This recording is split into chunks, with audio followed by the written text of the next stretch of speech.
Everyone, welcome to my vlog. My name is Nel. Ayan, abangan nyo kami. Luluto nga kami ng binignit.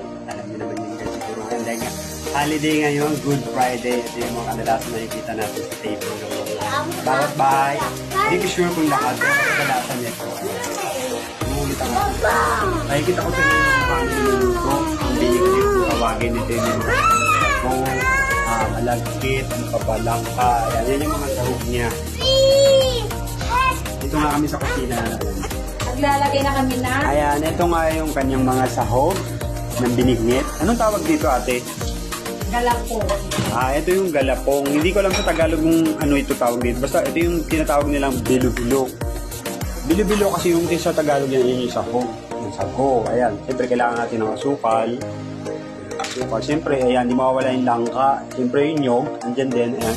Ma'am, gano'n katagal ko na po nagluluto ng binignit?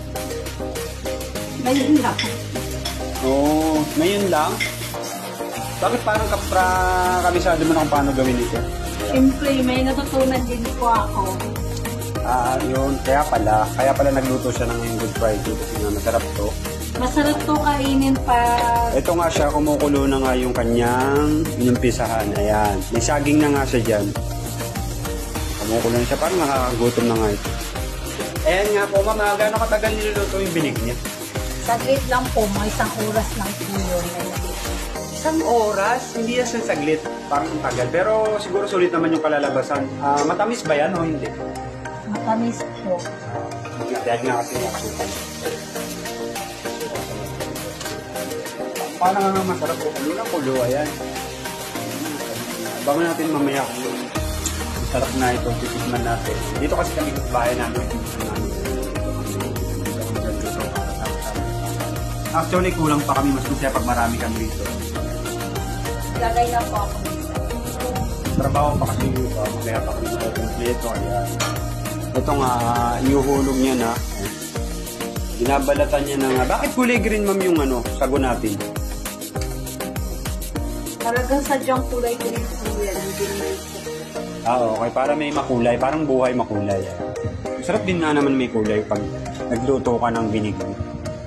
Masarap may kulay para makulay ang buhay. Yes, tama.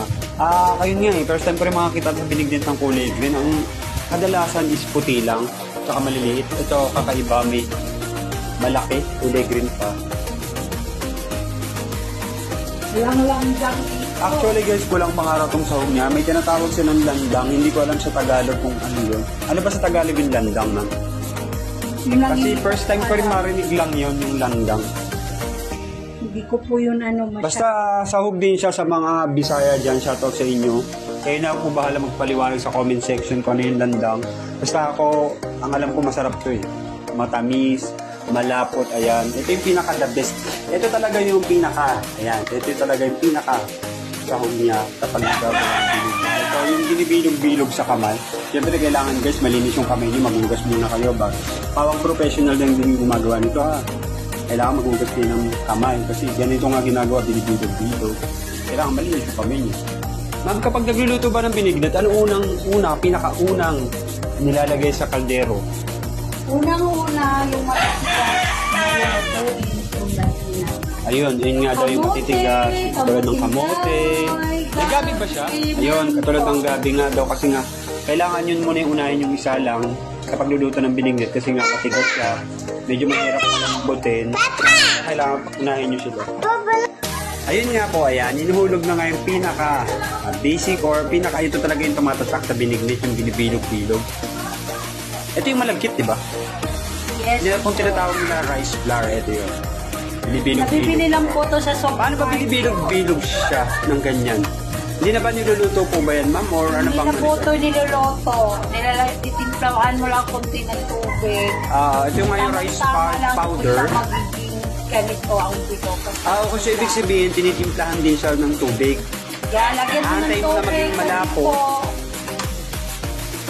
Hindi po siya magiging ganito kabilo. Kailangan hindi sobra yung tubig, konti lang, no? Yes po. Kasi hindi mo siya mabibilog-bilog ng ganyan na parang bola-bola na, ewan ko. Basta yan na yun. Kailangan din pala ng nyog. Para mas masarap. Ibang version po ito. Okay. Ibang version pala yung binignit nila kasi parang first time ko lang din. Kadalasan nakikita ko langka, sago, sago. Ito may buko, hindi ko alam kung para saan. Siguro pampalasa rin siguro ito. Tama po ba? Masarap ang buka. Para daw kakaiba. Parang kakaiba siya. Pero anong kulay ba yan pagkatapos na luto?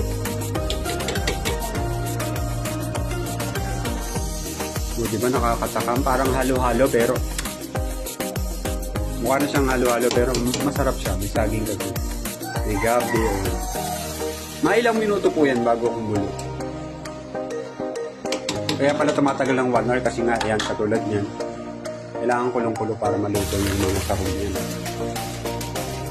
Ayan, dapat po ba talagang halu-haluin ito habang niluluto? Yes, para mas-tikman mo kung naluluto na ba lahat yung mga pagsangkap mo. Oo. After nito, yun na po yung susunod nating hulog. So, yun yung sahog. Panimpla. Yung asukal. So, ibig sabihin, nandito na po lahat ng sahog niya, yung saging nandiyan na. Ayan, inuhulog na nga niya yung gata.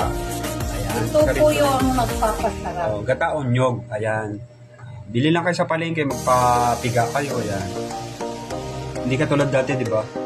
Mano-mano natin pinipiga ngayon. Ipampiga na talaga na makina. Nakapangkaya. Dati mano-mano lang ngayon. Ganun na tayo ka-high-tech. Pure gata. May ilang gata yung kailangan sa isang kaldero. 2 gata po para mas masarap. Pero kung marami ka naman pera, pwedeng 3 gata. Sana all maraming pera. Ayun, yun, narinig nyo naman, di ba? 2 gata para mas masarap. Pwede naman isa kasi titinda niyo. Pero mas masarap yata talaga yung dalawa. Parang mapot, mas lumasa talaga yun. Kasi nandiyan na yung langka, di ba? Mas sustansya yung langka. Paano nga siyang gatas? O, ayun nga daw, pakukuluin na lang natin ng ilang minuto po, pakukuluin. Bago matapos. Ito saglit na lang po, pala. lalagay na po natin yung Ilagay na po yung asukal asukal. para may lasa. Mas pinasarap, mas pinatamis. Parang pag-ibig, sweet. Kailangan matamis. Sarap. O, di ba? Nakakatakam, di ba? Ilang minuto po yan?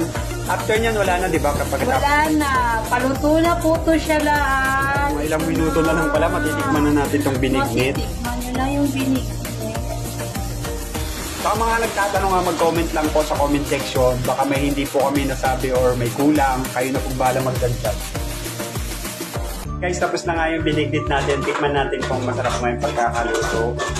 Isang oras daw ito niluto kaya tikman natin kasi nga yung ibang ingredients niya matigas tulad ng gabi. Matigas yun, di ba? Kamote. Kamote. Kailangan ng kamote para mas malapot. Masarap. Ito lang nga, tikman natin yung kanyang binignit.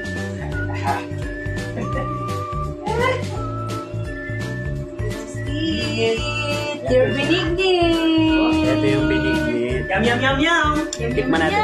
Mukha siyang masarap eh. Ito yung sago, di ba? Kulay green, kakaiba mga kulay. Tikman natin. Sarap. Ang sarap. Kaya bumili na kayo, magbinigdin na ngayon. Yung Good Friday, tamang-tama to sa mga nagbabanding dahil walang pasok. Ayan, food trip kayo ngayon. Kaya maraming salamat guys. Sana supportan niyo ang aming pagbablog.